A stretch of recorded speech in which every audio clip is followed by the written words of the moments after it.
এই যে হলুদ বর্ণের ফুলের যে বাৎসরিক গুল্ম জাতীয় গাছটি দেখতে পাচ্ছেন, এটা ইউরোপ ও আমেরিকাতে জন্মায়। গাছ সমেত ফুল থেকে আমাদের হোমিওপ্যাথি ঔষধ হাইপেরিকাম পারফোরেটামের মাদার টিংচার প্রস্তুত হয়।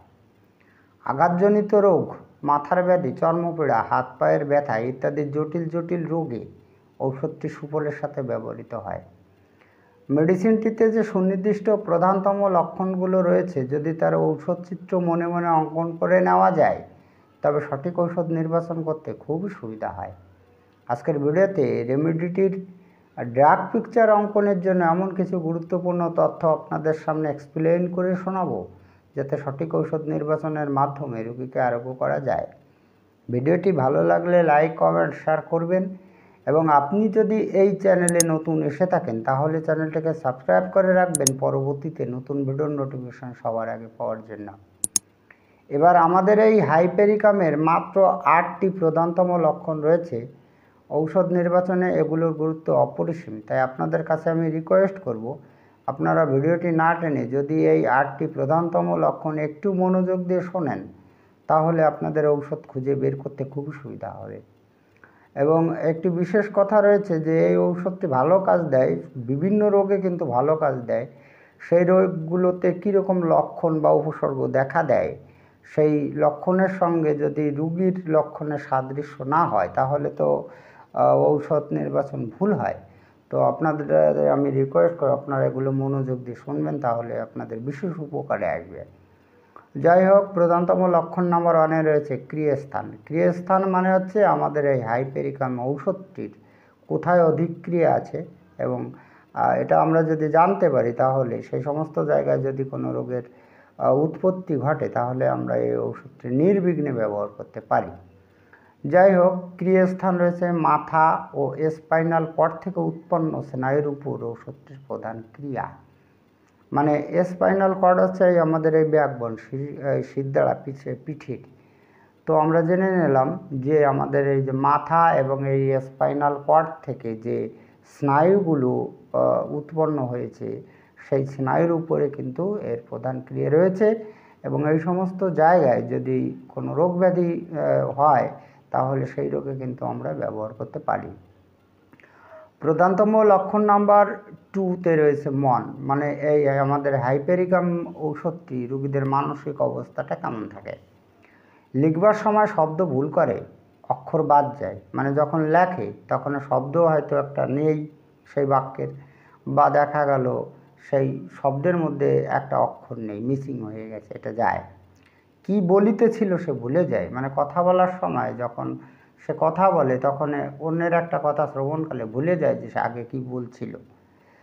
রাত্রি 4টার সময় অসংলগ্ন বকে। এই রাত যখন 4টে বাজে তখন এই অসংলগ্ন খুব বাচালতা প্রকাশ পায়।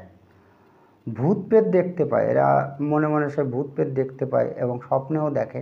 ভয়জনিত রোগেও কিন্তু এই ঔষধটি ব্যবহার করা যায়।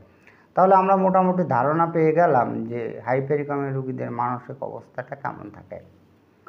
প্রধানতম লক্ষণ নাম্বার 3, মাথা। এবার দেখুন এই মাথায় কোন কোন ধরনের উপসর্গ দেখা দিলে আমরা এই হাইপেরিকাম ওষুধটি ব্যবহার করি। এই মাথার উপর তো ভালো ক্রিয়া রয়েছে, প্রধান ক্রিয়া রয়েছে। মাথা খুব ভারী হয়, মাথায় চাপ ও ঠান্ডা বোধ, ব্রহ্মতালুতে দপদপানি বেদনা, মাথায় অতিশয় ঘাম, মাথা থেকে চুল উঠে যায়, মস্তিষ্কের দুর্বলতা, রোগী মনে করে তার মাথাটি বড় হয়েছে। এই যে আমি এই উপসর্গগুলো বললাম, এই যে কোনো উপসর্গ থাকলে কিন্তু আমরা এই হাইপেরিকাম ব্যবহার করতে পারি। আর কথাগুলো যেহেতু খুব সহজ, এটাকে এক্সপ্লেন বা ব্যাখ্যা করার কোনো প্রয়োজন নেই। প্রধানতম লক্ষণ নাম্বার 4, হাত এবং পা। এবার এই হাত এবং পায়ে কী ধরনের উপসর্গ দেখা দিলে আমরা এই হাইপেরিকাম ঔষধটি ব্যবহার করতে পারি। হাতে পায়ের আঙ্গুলে বেদনা, বিশেষত বুড়ো আঙ্গুলের ডগা, এটা খেয়াল করে রাখতে হবে। হাতে এবং পায়ের আঙুলের বেদনায় কিন্তু হাইপেরিকাম ভীষণ কার্যকারী হয়। তো যদি সেই বেদনা যদি বুড়ো আঙুলের ডগা থেকে শুরু হয়, তাহলে কিন্তু চোখ বন্ধ করে হাইপেরিকাম ব্যবহার করা যায়। হাতে পায়ে সুস্ফুরণী বোধ, ঝিনঝিন ধরা, সন্ধিগুলোতে বেদনা ইত্যাদি উপসর্গে কিন্তু অব্যর্থ ফল দেয়। তাহলে আমরা জেনে নিলাম যে হাত পায়ের বিশেষত্বটাকে, উপসর্গগুলো কী। প্রধানতম লক্ষণ নাম্বার 5, মেরুদণ্ড। এই যে আমি প্রথমে বলেছি যে স্পাইনাল কর্ড মানে এই মেরুদণ্ডে ক্রিয়া রয়েছে। মেরুদণ্ডে আঘাত লেগে বেদনা, ওই বেদনা পা পর্যন্ত ছড়িয়ে পড়ে, মানে লাগে ঠিক মেরুদণ্ডে, মেরুদণ্ডের এই কোনো স্থানে লাগলে সেই বেদনা কিন্তু পা পর্যন্ত নেমে আসে। মেরুদণ্ডের নিম্ন হাড়ে বেদনা, ওই আমাদের এই কোমরে এই মলদ্বারের উপরের দিকে একটা ছোট হাড় থাকে, সেই হাড় পর্যন্ত যদি ওই অ্যাক্সিডেন্টাল ঘটে আর কি, আঘাতজনিত বা পতনজনিত কারণে ওই হাড়েও বেদনা হলেও কিন্তু আমাদের এই ঔষধটি ভীষণ কাজে আসে। প্রধানতম লক্ষণ নাম্বার 6, উদ্বেদ। এই চর্মরোগের ক্ষেত্রেও কিন্তু আমাদের হাইপেরিকাম ব্যবহার করা হয়। তো সেক্ষেত্রে কেমন উপসর্গ বা লক্ষণগুলো থাকে? মুখে ও হাতে একজিমা, তাতে অত্যন্ত চুলকনি, পোড়া নারাঙ্গা, মুখের ক্ষত ইত্যাদি রোগেও কিন্তু উৎকৃষ্ট ফল দেয়। তাহলে আমরা এটাও জেনে নিলাম যে কী ধরনের চর্মরোগের ক্ষেত্রে আমরা এই হাইপেরিকাম ঔষধটি ব্যবহার করতে পারি।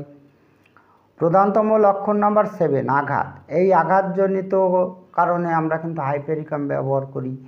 তো আঘাতজনিত কারণে আমরা আরও ঔষধ ব্যবহার করি, তার মধ্যে আর্নিকা রয়েছে, রুটা রয়েছে এবং আমাদের হাইপেরিকাম, এই 3টে ঔষধই ব্যবহার করা হয়।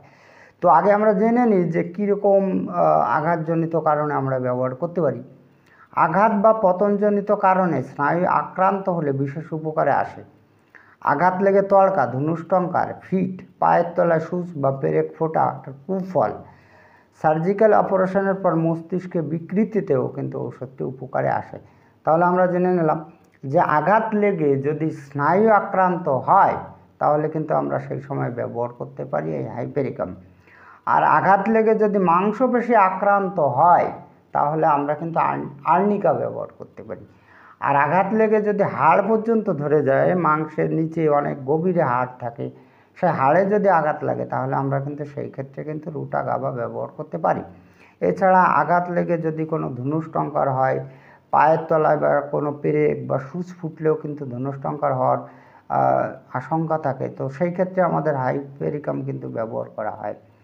এবং সার্জিক্যাল অপারেশনের পর যদি মস্তিষ্কে বিকৃতি ঘটে, অনেক রুগীদের ক্ষেত্রে পাওয়া যায় কোনো শরীরের কোনো যন্ত্র বা যন্ত্রাংশ অপারেশনের পরে তার মস্তিষ্কে বিকৃতি ঘটেছে, মানে মাথার রোগ এসে গেছে, তো সেই ক্ষেত্রেও কিন্তু আমাদের এই হাইপেরিকাম ঔষধটি ব্যবহার করা যায়। প্রধানতম লক্ষণ নাম্বার 8, ঔষধের শক্তি ও ডোজ। 30 ও 200 শক্তি অধিক কার্যকরী, এই দুটো সেন্টিসিমেল পোটেন্সির এই দুটো শক্তি কিন্তু অধিক কার্যকারী হয়। আর ডোজ হবে কিন্তু সূক্ষ্ম মাত্রায়, সূক্ষ্ম মাত্রায় ডোজ ব্যবহার করতে হবে। 1 ফোঁটা বা 2 ফোঁটা কিন্তু সূক্ষ্ম মাত্রার ডোজ নয়। এবার সূক্ষ্ম মাত্রার ডোজ বলতে স্যার হানিম্যান কতটা পরিমাণের ঔষধকে বুঝিয়েছেন, সেটা কি করে প্রয়োগ করতে হয়, কি করে ব্যবহার করতে হয়, এই সম্পর্কে যদি আপনি আরও বিস্তারিত তথ্য জানতে চান তাহলে এই চ্যানেলের 18 নং ভিডিওটি দেখতে পারেন। যাই হোক, আজকে এই পর্যন্তই। খুব তাড়াতাড়ি ফিরে আসবো নতুন গুরুত্বপূর্ণ বিষয়বস্তুর ভিডিও নিয়ে। দেখা হচ্ছে নেক্সট ভিডিওতে। ততক্ষণ আপনারা ভালো ও সুস্থ থাকুন। জয় হ্যানিম্যান, জয় হোমিওপ্যাথ।